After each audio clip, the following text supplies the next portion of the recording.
Vamos lá. Então, já estamos aí gravando a nossa aula. Então, estamos aí no capítulo 6, né? Dentro da noite.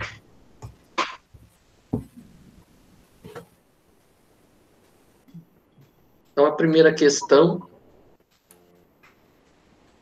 seria: vemos neste capítulo nítidas passagens de zonas de baixa vibração e suas dolorosas situações. O que faz um espírito para merecer tanto sofrimento, principalmente uma pessoa religiosa como Domênico? Domênico, então, vocês, né, viram aí no capítulo que é um cidadão que inclusive foi padre, né? Isso. E ele parece que ele não se conformou muito com a situação que ele encontrou lá, né? Ele achou que chegaria no mundo e ele seria recebido com todas as glórias, né? Ele seria recebido com um cortejo de anjos, não é isso? Todas as honras e glórias que prometeram a ele, né? Parece, que prometeram a ele. Pois é. Aí a típica promessa de estelionatário, né?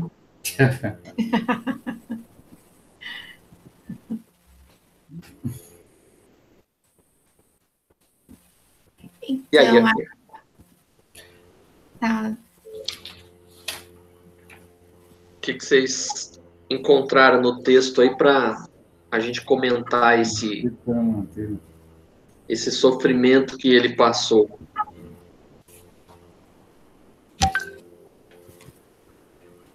Na verdade, se não me engano, essa resposta, eu acho que está mais para o fim aí, porque durante o texto eles fazem várias menções vamos dizer, a situação que ele se encontra, né? O porquê que ele chegou. Essa questão, assim, eu entendo que não é exatamente uma. Opa, chegou mais uma participante aí. Mais uma participante. Desculpa pelo atraso. Só para o seu conhecimento, Raí, nós estamos agora gravando, tá? Tá. Então aí, depois, se todos tiverem o Facebook, aí eu crio um grupo para nós lá, e aí eu subo a gravação a partir de agora, e todo mundo pode assistir às aulas, quem perdeu. Quem quiser rever as aulas de novo, é só entrar lá e rever as aulas também. Legal. Então, como eu ia comentando, essa primeira pergunta não tem uma resposta objetiva no texto. É uma reflexão que a gente tem que fazer, né? A partir da situação desse cidadão Domênico. Isso. Até eu parei um pouquinho, né, nessa pergunta, né, que fala assim, para merecer tanto sofrimento, né? Aí eu parei nessa parte, né? Ninguém tem merecimento por sofrimento, né? Aí já leva uma reflexão, né? Nós sofremos pelas escolhas, né, que nós fazemos. Não porque merecemos sofrer ou ser felizes, né? O sofrimento dele, durante o texto, eles mencionam. Pelo que é mencionado durante o texto, que realmente ele buscou isso, né? Foi uma opção dele. Né? A gente chega a essa conclusão no texto. Que a irmã Zenóbia, né? Que está tentando auxiliá-lo, né? Na retomada aí, para tentar trazer um pouco de paz a ele, luz e paz. Então, gira em torno dessa temática aí. Mas a razão dele estar nessa situação foi realmente foi a opção dele, né, pelo que o texto mostra, de maneira geral. Se fechou nessa energia, né? E não conseguia enxergar de forma discreta. Porque ele criava, né? Ele criava aquela situação. A gente sabe, já viu nos capítulos anteriores que toda aquela área cinzenta, os espíritos permanecem, é criação mental. Então, ele criou também para ele essa situação, né? O paralelo que eu faço aqui é conosco. Quando a gente sofre na nossa vida, às vezes a gente não fala, o que eu fiz para merecer isso? Não é? Essa é a pergunta que todo mundo faz. Ai, meu Deus, ai, meu Jesus, o que eu fiz para merecer isso, não é? Normalmente é isso. Nem falo isso mais. Então a gente tem que fazer o paralelo para nós também, né? Quando a gente sofre, será que isso é castigo divino? Foi Deus que está nos castigando ou fomos nós mesmos que criamos essa situação? Certeza. E a gente É o ainda... nosso livre-arbítrio, né? Nós Sim. fazemos escolhas, né? Diante das situações, nós fazemos escolhas. Existem opções. E, às vezes, as escolhas nos levam a alguns sofrimentos, né? Pode ser sofrimento físico, sofrimento emocional. São as escolhas que nós fazemos. E também as crenças que nós carregamos, né? No caso dele, ele era ligado a uma religião, né? Ele era católico, então ele acreditava naquela superficialidade, né? Dentro da religião dele, ele não tinha um aprofundamento nem nos princípios e nem mantinha uma ética, né? Uma moral que se espera dentro da religião, né? Inclusive da religião católica. Então ele se perde um pouco disso, né? Não basta bater um ponto toda hora lá na igreja ou no centro espírita, você entendeu? Né? Se não for, não tiver algum sentimento genuíno ali dentro, trabalhando a religiosidade. Só ir lá não quer dizer nada. Né? Exatamente. Então, é o que ele fazia. Ele achava que estava fazendo muito e, no final das contas, ele não estava fazendo nada. Né? Ele estava simplesmente agindo como a maioria de nós, porque nós que estamos estudando hoje, nós já temos mais ou menos, o percentual é muito pequeno das pessoas que têm consciência dos seus atos, né? Eu fiz isso, as consequências vão ser essa. Ninguém ainda tem essa capacidade de mensurar as consequências dos atos, entendeu? As pessoas ainda estão no automático, estão fazendo, só se dão conta quando já está feita a burrada, né? Então, graças a Deus que nós estamos assim, um pouquinho mais à frente, que a gente já pode medir as consequências antes de cometer o ato, né? É que muitos ainda estão naquela ideia do catolicismo, das religiões protestantes, e que, vamos dizer assim, Deus vai me perdoar pelo que eu fizer de errado. Não, vai depender do juízo de Deus. Então, eles ainda não têm essa concepção de que não existe juízo de Deus.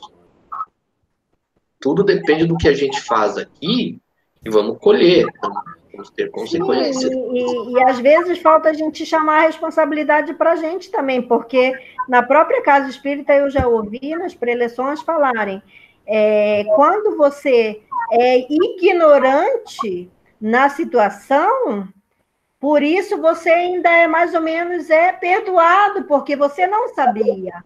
Mas quando a gente sabe e a gente não procura colocar na prática, fica pior a nossa situação, né?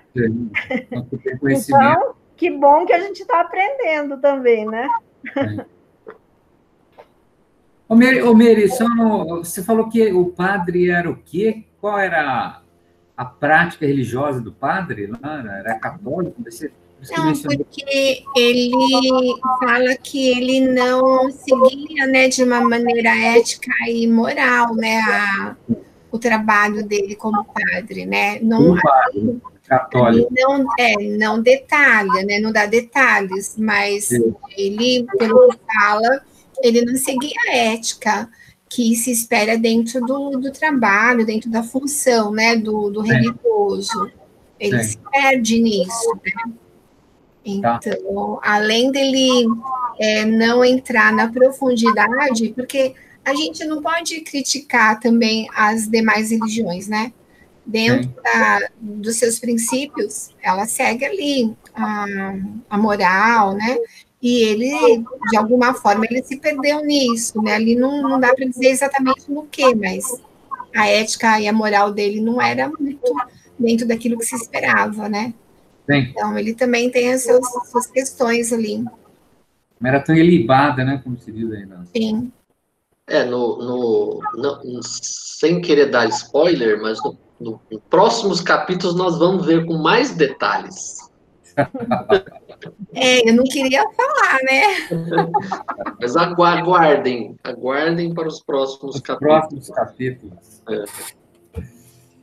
Aí tem a segunda questão, que era: qual era o objetivo da caravana? O objetivo da caravana, pelo que eu entendi, realmente era resgatá-lo, né? Tentar ajudá-lo aí a ter paz, um pouco de luz, etc. Era um compromisso que a irmã Zenóbia tinha com ela, né? Ela se cobrou nisso, né? Ela se achava na obrigação de ajudá-lo. Sim. Ela explica, quando bem para frente, Isso. ela explica quando chega lá, né? Quando chega lá quase no destino, é que ele explica. Nessa versão antiguinha que eu tenho aqui, tá no final, ela começa a explicar isso no final da página 85. A irmã Zenóbia. O parágrafo começa falando assim: estamos em reduzido oásis de paz, em meio de extenso deserto de sofrimento. Esclareceu Zenóbia, quebrando o longo silêncio. Agora podemos falar e atender aos objetivos de nossa vinda. Aí mais para frente ela segue falando. Aí ela começa, mais para frente, num outro parágrafo, ela continua. Compete-me agora alguns esclarecimentos. Nesse instante, deve esperar-nos na orla do abismo o irmão que aludi, devotado amigo para mim, noutro tempo, e pelo qual devo trabalhar na atualidade através de todos os recursos legítimos ao meu alcance. Infelizmente, o pobrezinho mantém-se em padrão vibratório dos mais inferiores. Está na página 88. No livro novo? Então, mais nova, está na 88. Página 88. É o quarto parágrafo. Compete-me agora alguns esclarecimentos. Oi, Dirce. Eu não estou ouvindo a Dirce. Achei. Então, eu pensei aqui, poxa, esse padre que tantos outros sofrem nos charcos, né? Por que ele? Se ele ainda também não tinha tomado conhecimento. Né? Que privilégio dele, né? Isso aí é privilégio.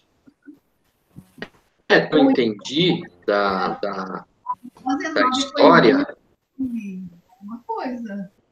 Porque fora isso, porque ele foi escolhido para ser.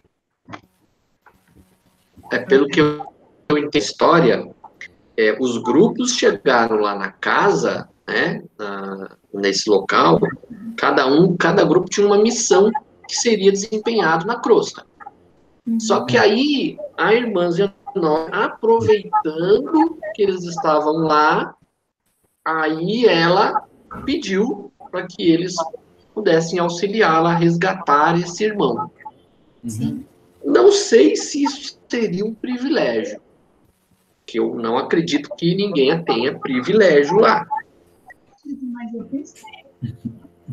Mas, vamos dizer assim, talvez ele tenha tido a sorte de ter alguém realmente capacitado para resgatá-lo. E ele, se ele não estivesse numa condição que pudesse ser resgatado, ele não teria sido resgatado. Eu, pelo menos, penso assim.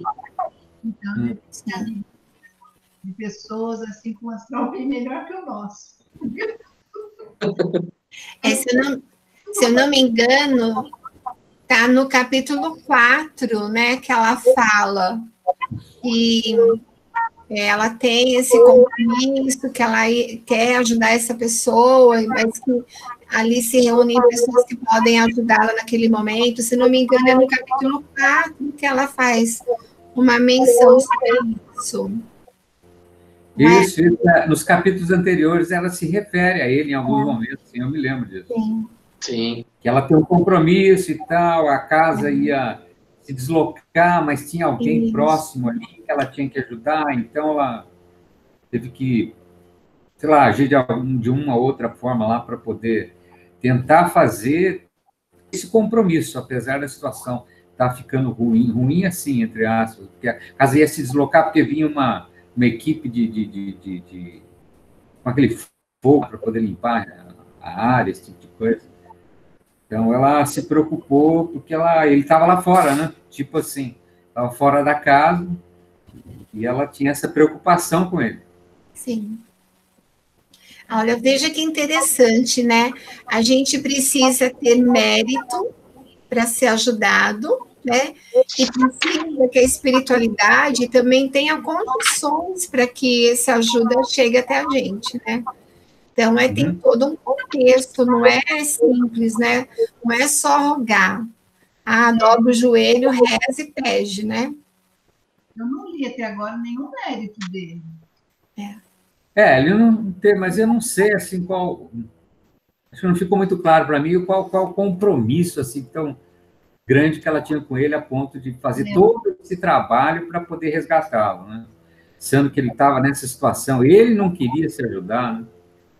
Aí, várias passagens aí, ele diz, o que vocês querem aqui? Eu tenho que estar no inferno. Tá? Então, ele se culpava, ele não queria sair da situação, mas, no entanto, ela passivamente ou fraternalmente tentava, fazendo de tudo para poder tentar resgatá-lo lá. Apesar de tudo. Para mim tem um nome, chama-se amor. Porque para mim eu acho que é misericórdia. Porque eu acho assim, a atitude dela é tipo assim, é um Chico Xavier, uma Madre Teresa de Calcutá, que se doou para os outros sem ter um motivo aparente, simplesmente porque ele queria ajudar, ele sabia qual que era a missão dele, independente de quem seja. Eu acho que esse é o sentimento. Então, para mim, é misericórdia. Eu acho que não é o amor. Não, mas não estou falando de amor homem e mulher. Estou falando de amor. Eu sei. Mas mesmo assim, para mim o amor aí já fica aquém da misericórdia, porque quando você se coloca numa causa dessa forma, eu acho que está muito além do amor. Não é só o amor, você entendeu? Tem que ter outras coisas juntas para poder chegar nesse sentimento de amor. Mas eu acho que o amor é o trampolim, é a base de tudo. Eu acho que é o ponto de partida. É um sentimento que move as pessoas para essa ou aquela direção. E acho que a base da ação dela, do sentimento dela, está ligada como princípio o amor que ela tinha em querer fazer alguma coisa por ele. Sim. Veja como ela fala dele. Ele é um devotado amigo para ela. Então, não é ela que é devotada a ele. Ele foi devotado a ela em algum momento. Não necessariamente nessa encarnação como padre, ou mesmo que tenha sido nessa encarnação. De alguma forma, ele foi um amigo devotado a ela, né? E o que está movendo ela é um amor para ir ajudá-lo. Não é um amor assim, porque eu amei aquele homem na minha vida. Não, não é isso. É um amor humanitário, porque, olha, ela tem tanto amor que ela é responsável por essa casa transitória, numa área extremamente densa, né, com várias investidas, e ela está ali com pessoas que não estão capazes, em condições de se deslocar sozinha, porque elas acabaram de participar de um processo de um desencarne. Então, olha o quanto de amor e humanidade tem essa Zenóbia. Isso. Devota mesmo. E vejo. bastante dedicada a salvar vidas, né? A salvar. Acolher, né? Acolher, etc. Ela foi muito paciente, porque ele ressachava. Ele não queria saber dela, assim, no sentido de... Não queria ajudar absolutamente nenhuma, mas ela pacientemente não desistiu e conseguiu um feito, né? Ela conseguiu amolecer o coração dele, vamos dizer, de alguma forma. Não, talvez não totalmente até esse ponto do livro, mas ela conseguiu alguma coisa através da oração, da atitude dela, do amor, etc. Eu acredito que alguma ligação os dois tinham do passado, que faziam, né, ela ficar vinculada a ele, com certeza. Sim.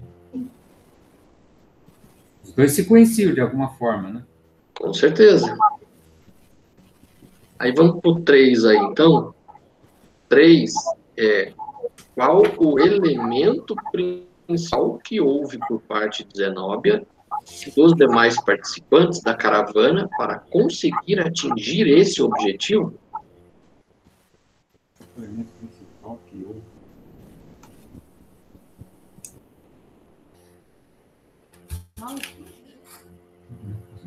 Essa pergunta aqui está meio mal formulada, para falar a verdade, né? Mas teve um elemento que ela utilizou, vamos dizer assim, ela utilizou de um elemento para que conseguisse atingir esse objetivo que era despertá-lo. Que elemento foi esse que ela utilizou para que ele pudesse despertar? Vocês conseguiram achar no texto aí?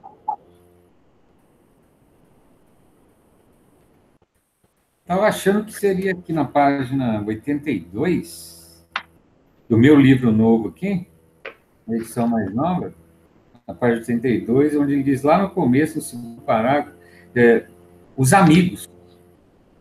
Porém, com a irmã Zenóbia à frente, faziam quanto possível por converter o pouco socorrista no oásis confortador. E eu achei aí. Não sei se faz sentido aí para essa pergunta. Como é que começa o parágrafo? Os amigos, porém, com a irmã Zenóbia à frente, faziam quanto possível por converter o pouso socorrista num oásis confortador. Na verdade, esses elementos, o elemento principal seriam os amigos. Para mim, não está no texto. Para mim, não é esse. Para mim, o elemento principal é a prece comovida. Porque é no momento em que eles fazem uma prece comovida que eles conseguem abrir um espaço para se aproximar dele. Também foi um argumento que ela usou, com certeza foi um dos. Qual o elemento principal que houve por parte de 19 dos mais participantes da conseguir atingir esse objetivo? Um deles foi a prece, realmente. Então, para mim, eu encontrei aqui. Vê se vocês acham um parágrafo que começa assim: estabeleceu-se natural intervalo estabeleceu-se. Sim. Mas qual a sua página? Página 90, no 97 desse aqui. No novo 90? 97 do novo. Nossa, é lá no final já. Estabelecer o natural intervalo nas considerações de Zenóbia. Não, mas o trecho que eu quero dizer está um pouquinho antes. Está no parágrafo anterior, está no finalzinho desse parágrafo anterior. Ela fala assim: para a obtenção desse resultado, é imprescindível que melhore interiormente. Se conseguimos que um raio de luz lhe penetre o íntimo, aí que entra o que eu acredito que seja o elemento que ela utilizou. Se possibilitarmos a eclosão de algumas lágrimas que lhe desabafem o coração, dilatando-lhe o entendimento, experimentará novas percepções visuais e provavelmente conseguirá enxergar aquela que lhe foi desvelada genitora na derradeira romagem nos círculos carnais. Então, o elemento principal que ela utilizou foi, primeiro, despertar, né, o sentimento dele, e depois a mãe dele. Acho que faz sentido, sim. Porque, vendo a mãe, que era, acho que a única pessoa que ele, de fato, iria, né, se curvar, iria escutar, né, aí ele conseguiria abrir a mente dele e começar a entender a situação que ele está e que ele precisava melhorar, né? Ele precisava reconhecer que ele estava errado. Então, só a mãe dele iria conseguir fazer ele ver isso. Como na maioria das vezes a gente só escuta a mãe, né? Os outros a gente não escuta, mas só a mãe é que escuta. Só a mãe é que faz a gente entender. Muitas vezes, se não é pela conversa, né? É por aquela outra conversa, né? Aquela outra conversa que a gente não escapa.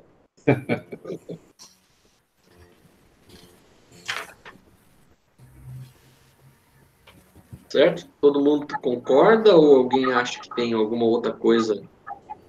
Eu pensei na oração porque durante o atendimento os participantes do grupo eles ficam em oração enquanto ela vai se aproximando dele, né? E eles em oração emitem na direção do padre ondas magnéticas, né? Então, para mim, eu entendi que seria a prece mesmo. Com certeza. Foi um dos elementos, sim. Um dos elementos foi a prece. Foi um dos elementos utilizados. Foi o principal elemento que houve por parte de 19 dos demais participantes da caravana para conseguir atingir esse objetivo. Um dos elementos realmente foi a prece. E esses outros argumentos aí que o Cláudio também mencionou aí, eu acho que também foram ferramentas. A prece sempre é um elemento, mas acho que no caso dele, só a prece não resolveria. Ele precisaria um chacoalhão maior. Tanto isso, que precisou. Só com a mãe dele, né, só vendo a mãe dele, é que ele iria realmente perceber a situação. Porque, na página 93 da edição que eu estou usando, fala, né, que depois da súplica, irradiavam forças brilhantes que alcançavam o tórax de Zenóbia. Então, o grupo faz oração direcionado para ela, para que ela possa reunir e ela, então, emite para ele, como a reforçar-lhes as energias e de suas mãos carinhosas e beneméritas, então iluminadas de claridade doce e branda, emanavam raios diamantinos. A amorável amiga colocou-as sobre a fronte do desventurado, oferecendo-nos a certeza de que maravilhosas energias se haviam improvisado em benefício dele. E aí ela chama ele, né? E aí é que ele pergunta quem está aí. Por isso que eu achei que o elemento seria a oração.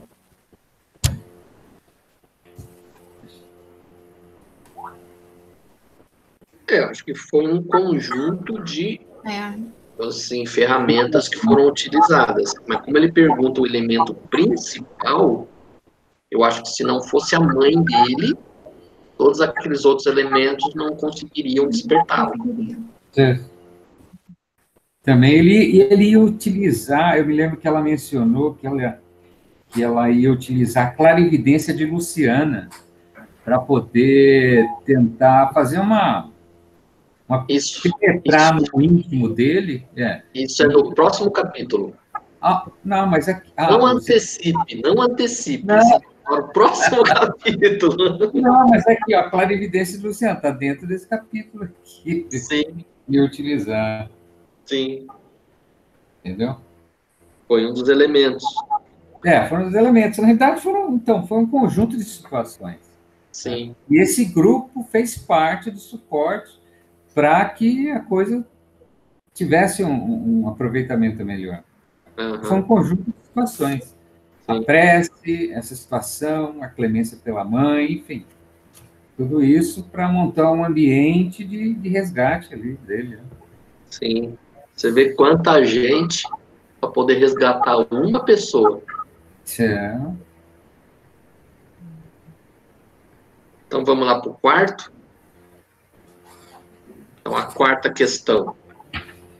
Qual o objetivo ou o que podemos depreender da recomendação? Alguém chegou à gentileza de lembrar a oportunidade do quadro externo para que nos voltássemos para dentro de nós com o proveito necessário? O que podemos entender dessa recomendação? Qual o objetivo ou o que podemos entender dessa recomendação?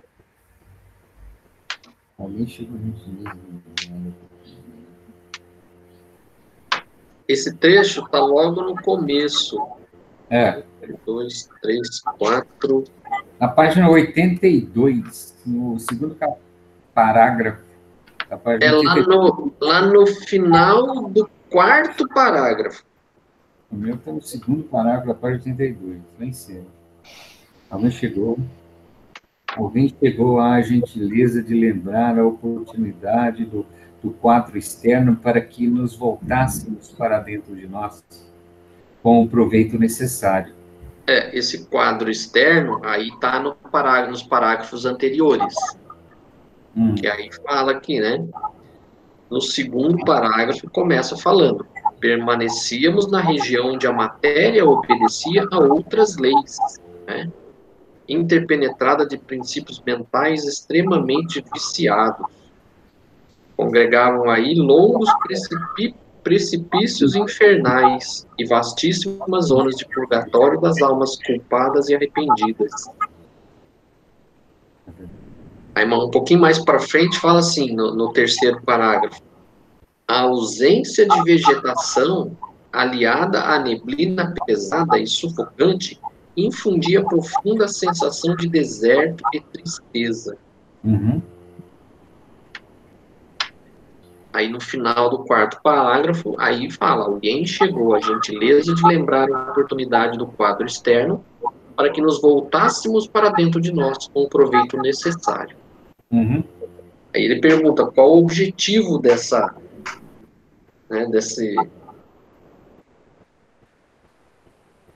objetivo, o que podemos entender dessa recomendação de nos voltarmos para dentro de nós com o proveito necessário. Então, apesar do ambiente ser um ambiente pesado, né? Se cada um voltasse para dentro de si e procurasse tirar o melhor de si naquele instante, naquela situação, naquele cenário, pudesse criar um ambiente favorável ao resgate, né? Ao objetivo da missão. Eu entendo dessa forma. Será que é isso? Eu acho que é das próprias pessoas que estão ali, né? Das próprias pessoas que estão ali, o recolhimento íntimo para as pessoas que estão ali naquele local.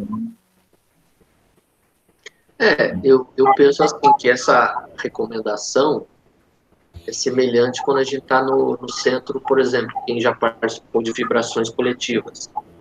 Você está lá fazendo vibrações coletivas, mas aí você fica lembrando do problema que está acontecendo lá fora, né? Lembra do governo, começa a reclamar do governo, começa a pensar mentalmente que o governo é ruim, que isso aqui está acontecendo, isso e aquilo. Aí você lembra do vizinho que é fofoqueiro, aí não sei de quem.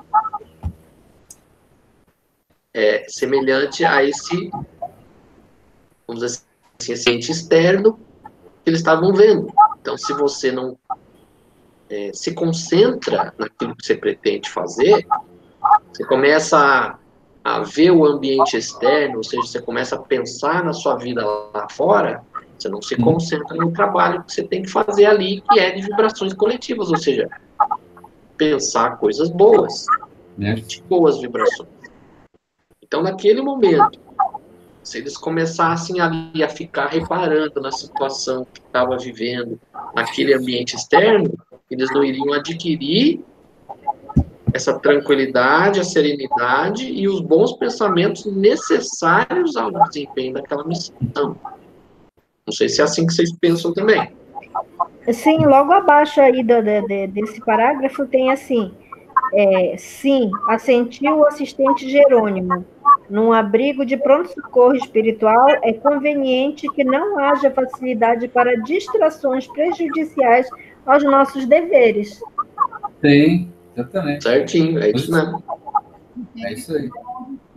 Em favor deles próprios, é mais razoável sejam mantidos em regiões desprovidas de encanto, a fim de permanecer. Eu não estou ouvindo.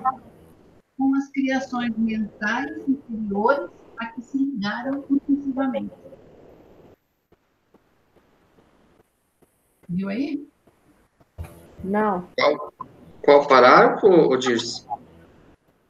Começa assim, na página 82, ele começa assim: por isso mesmo, quando na crosta da terra nunca tivemos descrições de infernos floridos ou de purgatório sob árvores acolhedoras. Nesse ponto, os escritores teológicos foram exatos e coerentes. Aos culpados e renitentes confessos, não convém a fuga mental. Sim. Tem a ver. Tem a ver, mas esse parágrafo, você está lendo disso, já é de uma pergunta que tem lá na frente. Mas também tem a ver, né? Mas tem a ver também.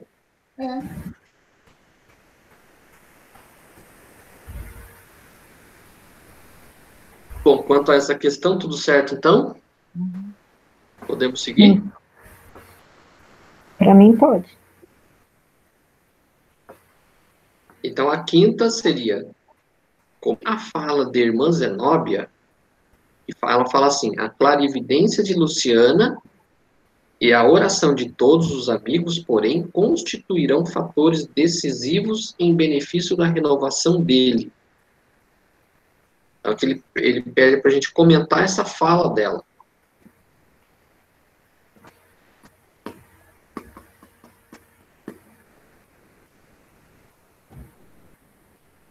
A oração de todos os amigos, clarividência de Luciana, constituirão fatores decisivos em benefício da renovação dele. Aqui, talvez, o que está querendo dizer assim, ninguém consegue também seguir sem a ajuda alheia, né? Então, a gente vive em sociedade e, sim, sozinho ninguém consegue. Temos que agir como sociedade, em conjunto. Então, assim como a gente precisa dos outros, a gente deve ter essa consciência que a gente deve cooperar também com quem precisa, né? Quem está passando uma situação difícil e tudo mais. A gente deve ajudar porque um dia talvez nós que precisemos de ajuda.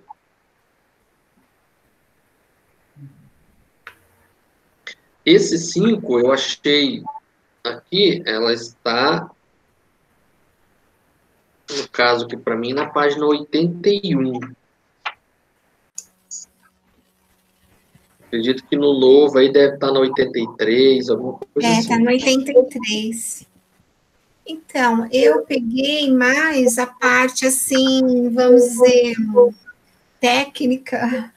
Daí eu coloquei assim, que a oração, ela vai provocar uma onda vibracional que vai sensibilizar e vai tocar a estrutura psíquica, né, do espírito encarnado ou desencarnado, né, do assistido. E a clarividência, ela vai dar condição para observar o psíquico daquele assistido e trazer algumas reflexões para ele, para fazer um diálogo, né? Para que esse diálogo seja mais eficaz. E aí fazer aquela sensibilização que você falou, Cláudio, né? De chegar a sensibilizar para que a pessoa possa olhar para si e ver, né, as suas escolhas, aquilo que ele cometeu. Aí eu fiquei mais assim na parte, vamos dizer, técnica da clarividência e da oração. Sim. Aqui tem um capítulo que ele tem um parágrafo que fala assim: de antemão, rogo desculpas a todos se lhes tomar tempo para atendermos ao desventurado irmão que referi, satisfazendo a interesse que me é particular. A clarividência de Luciana e a oração de todos os amigos, porém, constituirão fatores decisivos em benefício da renovação dele, a fim de que aceite as providências redentoras, serviço que prestarão a mim própria, pelo qual serei devedora reconhecida. A gente vai ver mais para frente que a clarividência de Luciana fez com que ele rememorasse situações da vida dele, que nós vamos ver mais para frente. Então, todos esses, vamos assim, mecanismos que eles utilizaram para que ele pudesse despertar, né? Que ele pudesse entender. Até aquele instante, ele se achava um dos mais, né, um dos seres mais injustiçados do mundo, né? Porque ele achava que ele não deveria estar ali. Então, se ele estava ali por um motivo. E aí, tudo isso foi para tentar despertá-lo, né? Aí, aqui na questão, fala, comente a fala da irmã Zenóbia, que é a clarividência e tudo mais. Então, tudo isso serviu, né? Como a Mary falou bem, uma forma de que ele começasse a despertar para aquilo que ele fez. Então, ele não era tão santinho assim, né, como ele se achava, né? Alguma coisa tinha.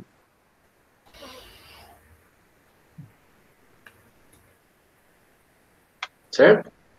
Um outro comentário? O que vocês acharam aí da...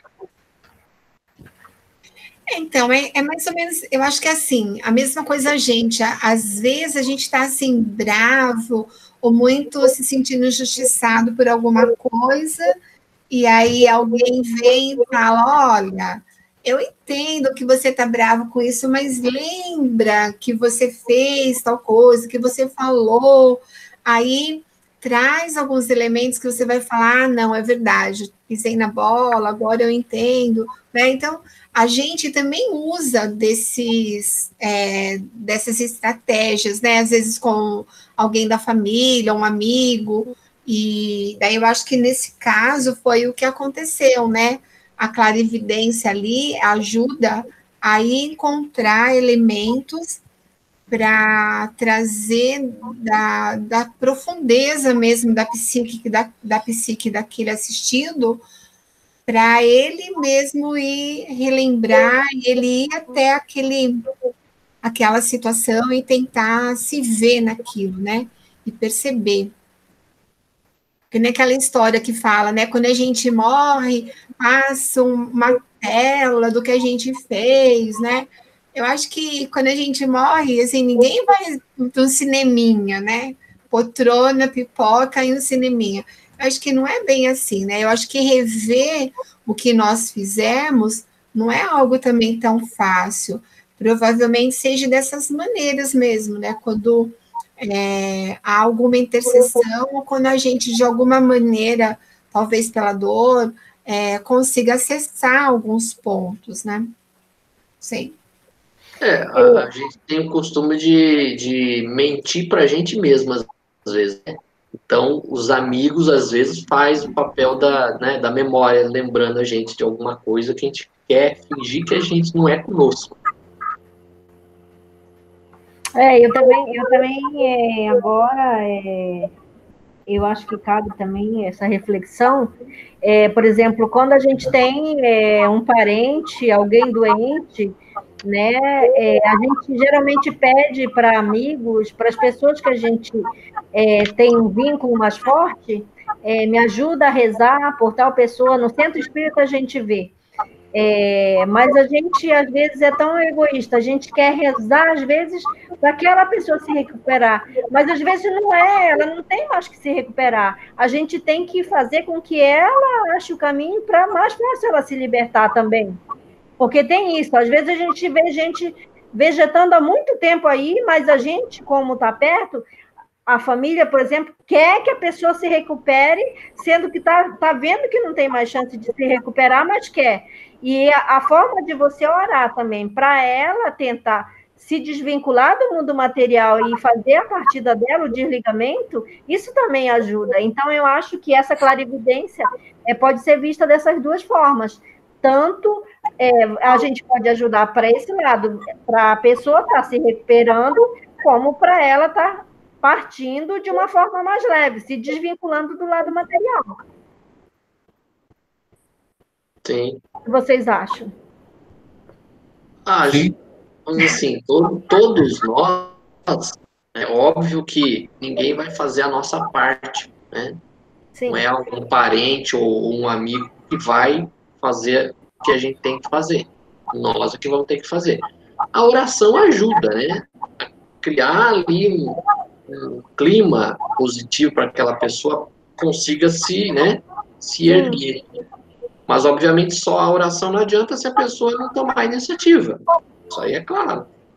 Mas a nossa parte, aquilo que a gente pode ajudar é na oração. Sim. É a única ferramenta que a gente tem, né, para ajudar o próximo, né?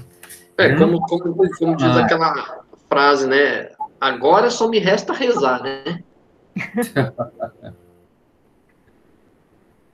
Porque ninguém pode se posicionar no lugar do outro, você não pode assumir o lugar do outro, a dor do outro. Né? Então, ele pode auxiliar, né? Tentar auxiliar através de oração, etc. Sim. Realmente, que cada um tem que passar, não tem como a gente pegar a carga dele para colocar nas nossas costas. É difícil. Não tem como. Né? O roteiro que a gente passa nessa vida, ela é personalíssima. É nossa.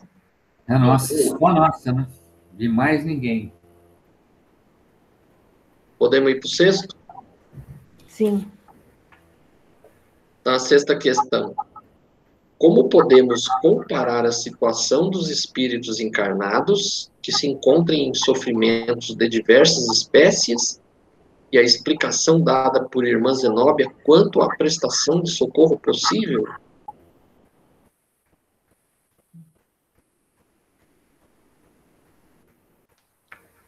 Vocês acharam aí?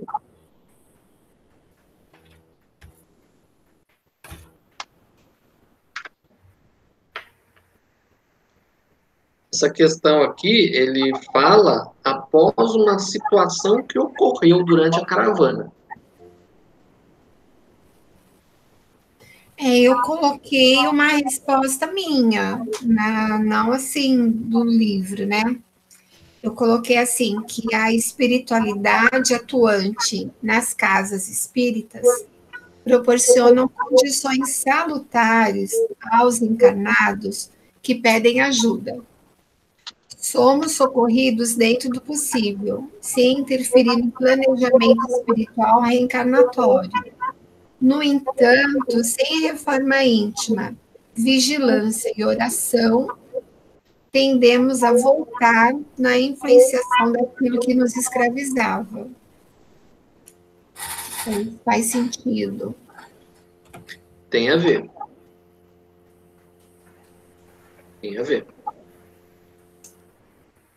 Então, vocês lembram quando a caravana estava passando, né? O André Luiz, ele mentalmente ele faz uma indagação.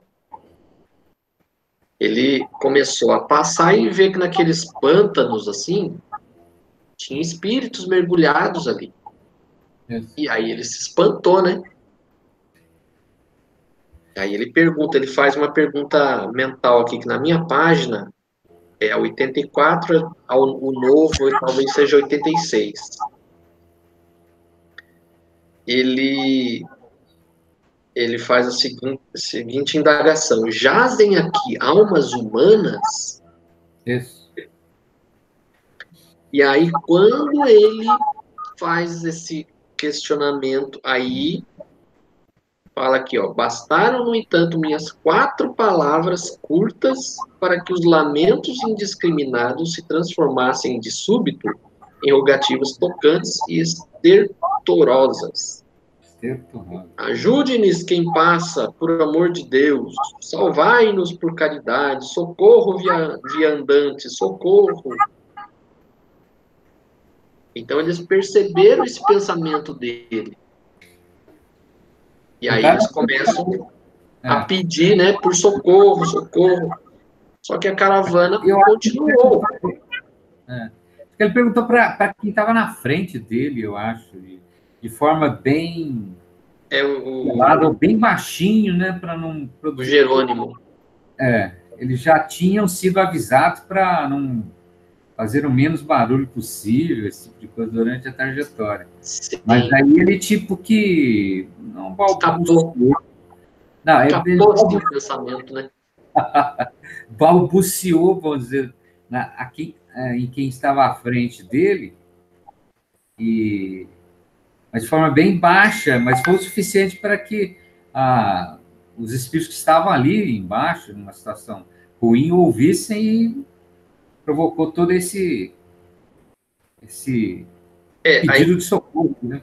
Mais para frente, aqui fala assim: vultos negros de entidades humanas esgueiravam-se junto de nós com a visível disposição de atacar. Então, eles tiveram que se defender de um possível ataque, né? Aí, quando ele se defende, depois de ter se defendido e tudo mais, né? Aí ela explica porque o que a gente pode, talvez uma pessoa que nunca leu nada sobre espiritismo, sobre André Luiz, lê um trecho desse e pensa, pô, mas como assim eles não eram pessoas, né? Estavam ali para ajudar o semelhante, como é que eles não ajudam, né? Esses que estavam ali mergulhados no pântano, por que não ajudou eles? Eles foram ajudar lá o cidadão, lá o Domênico, e os outros eles não ajudam? Essa que é, vamos dizer assim, a contradição que alguém pode pensar. E aí a questão, quando a sexta questão aqui fala: como podemos comparar a situação dos espíritos encarnados que encontram sofrimento de diversas espécies, e a explicação dada por irmãs é nobre quanto à prestação do socorro possível? Aí, na sequência aqui, ela fala, no final, para mim, aqui no finalzinho da página 85, o novo aí talvez seja 87 ou 88, ela começa falando assim: não somos impermeáveis às rogativas dos nossos irmãos irmãos ainda gemem no charco de dor a que se atiraram voluntariamente. Dilaceram-nos o espírito as imprecações dos infelizes. No entanto, a casa transitória de Fabiano tem-lhes prestado o socorro possível. Ajuda essa que até hoje vem sendo repelida pelos nossos irmãos infortunados. Então, assim, ela já sabia que aqueles que estavam ali, eles estavam em sofrimento, mas eles não tinham condições de serem atendidos. Uhum.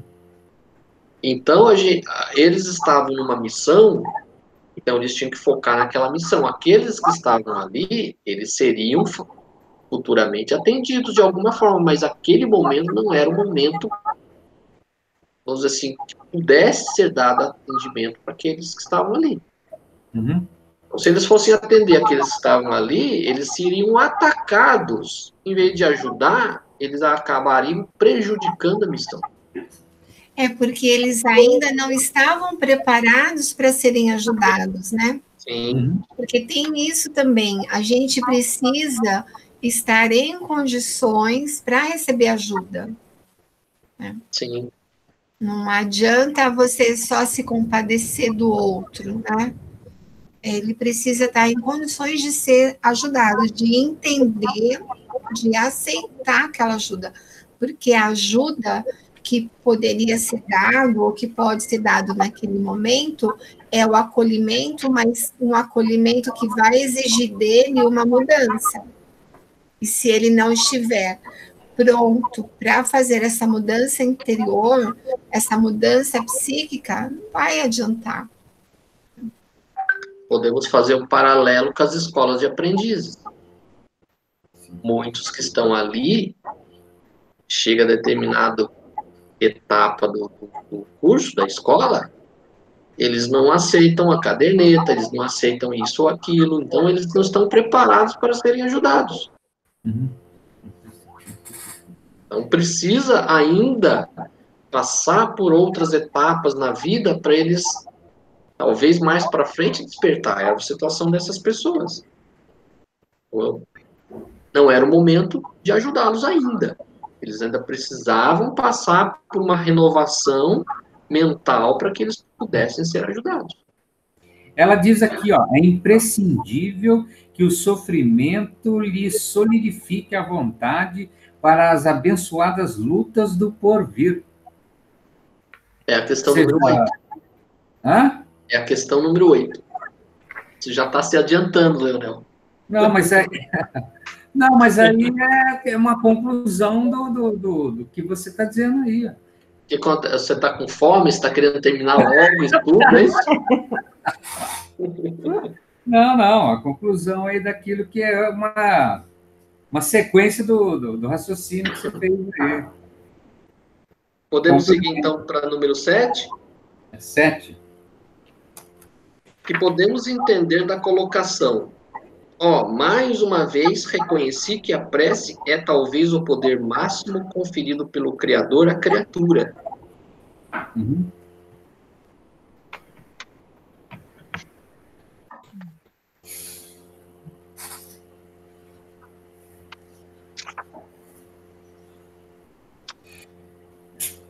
Deixa eu ver aqui aonde eu achei essa questão.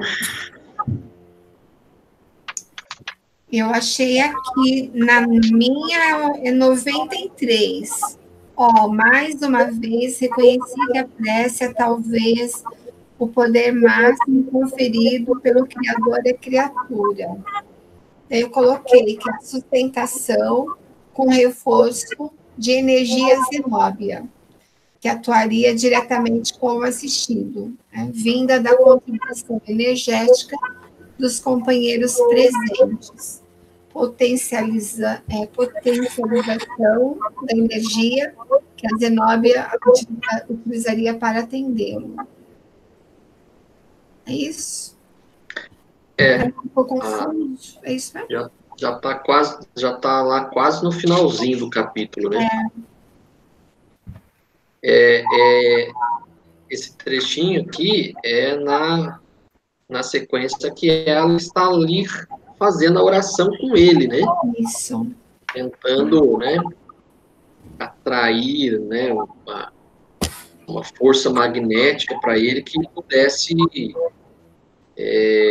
suavizar ali para ele a situação que ele estava passando, né? Então ela faz essa oração com ele, né? Aqui na sequência ele fala, em seguida, súplica sensibilizada, observei que todos nós irradiavam forças brilhantes que alcançavam o tórax 19. Então ela fez a oração como que potencializando também todos que estavam ali à volta. Então vamos dizer assim, pelo que eu entendi aqui assim, a prece ela é capaz de atrair todas essas forças, né, magnéticas para um fim. Se a gente tiver realmente imbuído ali daquilo que está fazendo, a gente consegue, né, criar um bom ambiente, influenciar beneficamente alguém, né, e aí conseguir os resultados aí que você está querendo. É o que acontece no passe magnético, né? Quando nós vamos na câmara de passe, e aí nós adentramos ali naquela corrente, né? E tem vários médiums ali em vibração, um médium aplicando passe. Então, todo aquele contexto vai limpar nosso, né, a nossa energia naquele momento, vai nos equilibrar. Então, nós saímos do passe assim, joinha, né? Bem legal, nossa, que delícia, levinho. E aí é o prosseguimento dos nossos atos, dos nossos pensamentos, é que vai manter estabilizado, né, esse bem-estar, essa energia favorável, ou se não, daí a pouco saiu do centro, chegou em casa, já começou a brigar, começou a voltar naquela energia, né, negativa, e aí nós voltamos, né, à estaca zero ali, de mal-estar, dor de cabeça. É isso aí. Então aí vamos para a questão número 8. O Leonel já adiantou, então, Leonel, já continua. Com base na questão 909 do Livro dos Espíritos, como podemos entender a frase? É imprescindível que o sofrimento lhe solidifique a vontade para as abençoadas lutas do porvir. É justamente isso que a gente tinha comentado. Então, seria necessário, vamos dizer, aprender aquela história, como a gente ouve por aí, se não vai pelo amor, vai pela dor. Mais ou menos assim, né? Entendeu? Se não aprende pelo amor, aprende pela dor. E vice-versa. Então, porque aqui na sequência daquele parágrafo que a gente estava lendo, ela fala aqui, né, como o Leonel falou, foge da nossa influenciação retificadora e tornam espontaneamente ao charco. É imprescindível que o sofrimento lhe solidifique a vontade para as abençoadas lutas do porvir. Então, eles querem ser auxiliados, mas do jeito que eles querem, não do jeito que tem que ser. Então, eles querem ajuda, mas sem fazer essa renovação mental, que é imprescindível. Então, enquanto eles não fazem essa renovação, eles não têm condições de ser ajudados. E aí eles vão voltar para o charco, porque eles não mudam o pensamento. Eles são constantemente atraídos de volta para o charco, porque essa é a condição mental que eles ainda permanecem.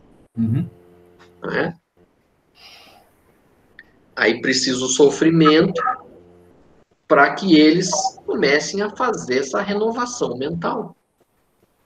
E na maioria das vezes serve para nós também, né? A gente só começa a mudar quando a gente sofre. Né? Não vai pelo amor, vai pela dor, então. eu relacionaria esse charco com as nossas paixões, né?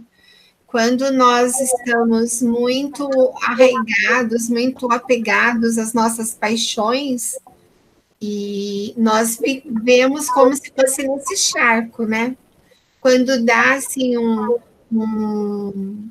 quando nós conseguimos nos desapegar, conseguimos nos libertar um pouco das paixões, nós conseguimos sair um pouquinho dessa inclinação, né? Mas se nós voltarmos a essas paixões desenfreadas, né? A paixão pela materialidade, o apego aos vícios, nós vamos afundar de novo no charco, né?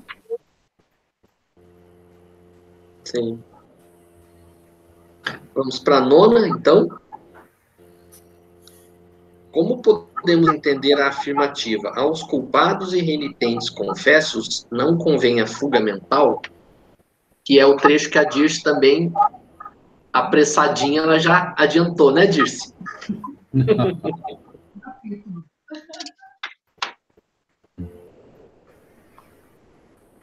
Pois é, eu não entendi muito bem isso, porque a necessidade do... Eu penso assim, Fala um pouquinho mais alto disso. de repente, acho que foi o som, se de repente tivesse umas florzinhas, né? Uns passarinhos cantando, a pessoa fica mais sensível, tá? Agora você já imaginou o cara ficar uma coisa cinza, num ambiente pesado, e para ficar remoendo aquilo?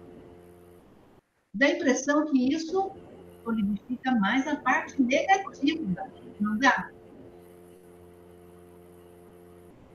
Eu acredito, sim, pelo menos eu penso assim, que se eles estivessem num lugar florido, muito bonito, eles não iriam progredir, eles não iriam refletir naquilo que eles fizeram. Então, tanto que aqui fala, né, nesse ponto, os escritores teológicos foram exatos e coerentes. Aos culpados e renitentes confessos não convém a fuga mental. Então, a descrição de infernos floridos ou purgatórios sob árvores acolhedoras, né? Então, sempre quando se descreveu o inferno, sempre foi um lugar de sofrimento, de fogo, de caldeirão. Você está ali nas brasas, queimando na brasa, sendo cozido no caldeirão. Não é nenhum lugar idílico. É um lugar de sofrimento. Porque, na verdade, a gente sabe que o sofrimento é mental. É nossa criação. Então, eles é que criam aquilo ali. Então, não pode existir um inferno florido, com pássaros cantando, porque a criação mental de quem está naquela área é aquela área árida, aquela área nevoenta, sombria. É o reflexo do que eles têm na mente. Eu não entendi essa pergunta. Assim, por que não convém a fuga mental para os culpados? Que fuga mental é essa? Aos culpados e renitentes, confessos, não convém a fuga mental. Ele fala que, assim, nesse ponto, o escritor teológico foram coerentes. Aos culpados e renitentes, confessos, não convém a fuga mental. Em favor deles próprios, é mais razoável sejam mantidos em regiões desprovidas de engano. Então, se eles estivessem num lugar idílico, cheio de encantos, eles fugiriam mentalmente daquilo que eles deveriam fazer, que é refletir sobre os erros que eles cometiam. Porque não convém, ou seja, eles têm que trabalhar na condição que eles estão naquele instante, naquele ambiente, para que eles mereçam uma condição melhor, vamos dizer. Então, ele está numa condição ruim lá atrás e mentalmente ele produzir fuga ou mentalizar uma situação que ele próprio não merece, vamos dizer. Seria isso? Então, vamos imaginar no nosso cotidiano, a gente está com um problemão para resolver, em vez da gente resolver o problema, a gente tenta se distrair com outra coisa, para não resolver aquele problema. Sim, empurrar para baixo. É a mesma coisa. Certo, certo, certo, certo. Então a gente, em vez de resolver o problema, a gente quer passear, a gente quer tentar fugir do problema. Tá. Que é como costuma acontecer, por exemplo, todo ano. Na época de imposto de renda, todo mundo deixa para o último dia. Ah, não, eu vou fingir que não existe imposto de renda. Quem sabe desaparece o problema. Aí no dia 31 ele... Ah, você tocou num ponto bom. Eu fiz logo de imediato. Já saiu a segunda parcela e eu ainda não recebi. Porque eu não sou especial. Ó, então, vamos sair do financeiro aí, que eu também não gosto de imposto de renda. Eu estou pensando aqui na escola de aprendizes de novo, né? Na resistência que a gente tem quando a gente está fazendo escola, né? Porque é muito bonitinho, a gente vai, ouve a preleção, ouve falar das histórias de Jesus, porque Jesus nasceu, porque foi menininho, bonitinho, não sei o quê, porque ele andou conversando com as pessoas, curou. Então, a gente vai gostando, se emocionando, acha tudo muito lindo, né? Eu adoro ir na casa espírita, fazer a escola, assistir preleção.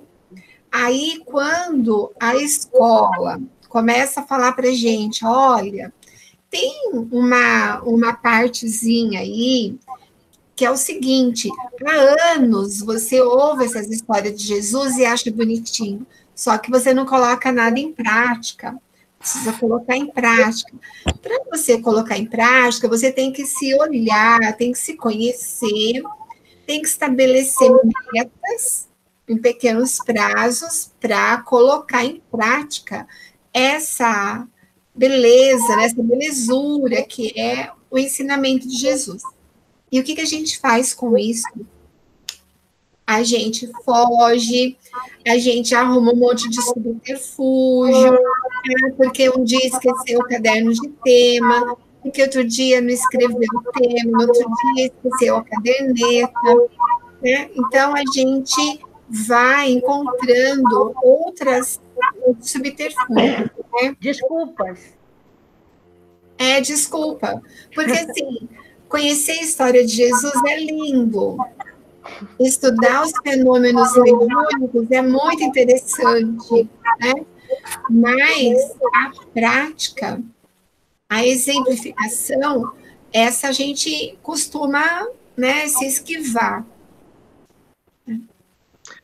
Porque quando a gente vê muito comum, quando implanta a caderneta pessoal nas escolas, um monte de gente sai. Por quê? Porque aquele momento é o momento que se coloca para a pessoa encarar os seus problemas. E a pessoa prefere fugir. Sim. E é exatamente isso aqui, a fuga mental. Então, a gente prefere, muitas vezes, a fuga mental porque a gente não quer enfrentar o que nós somos. Enfrentar o espelho. A caderneta é como se fosse um espelho. Enfrentar o espelho. E a gente não quer se ver. Né? É exatamente isso. Então, essas pessoas que viviam naquela região eram assim, elas não queriam, né, ver as coisas como elas são. Então, se fosse um lugar bonito, todo florido, elas estariam eternamente nessa fuga mental. Eles não iriam olhar para si mesmos e tentar refletir naquilo que fez. Então, precisa ser um lugar árido, precisa ser um lugar feio, um lugar difícil, que é para as pessoas serem obrigadas a olhar para si mesmos. Tem que doer, né? Tem que doer. Tem que doer. Então, às vezes nem com a dor faz a pessoa melhorar.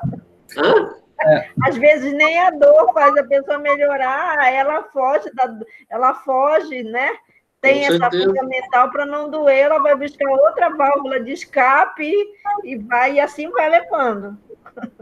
Tem um ditado em inglês que diz no pain, no gain. Ou seja, sem dor não existe ganho. Exatamente. Por aí. Então vamos lá para a última. O que vem a ser criação mental? Qual a sua consequência? Está logo na sequência da questão 9 também, no livro. Logo na sequência da fala da questão 9, vem a 10.